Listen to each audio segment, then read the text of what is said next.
Tagalog na, pagod na eh.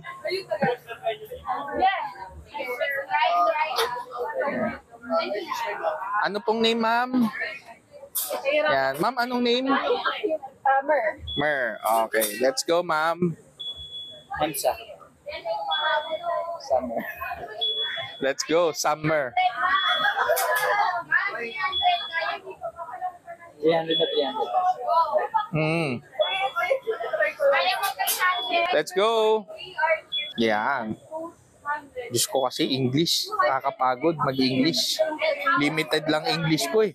11 lang. Hanggang 7 a.m. lang English ko. 11. Pag 8 na, hindi ko na kaya pag 8 a.m. Ako 11 lang yung bound ko. 11 words. 11 words.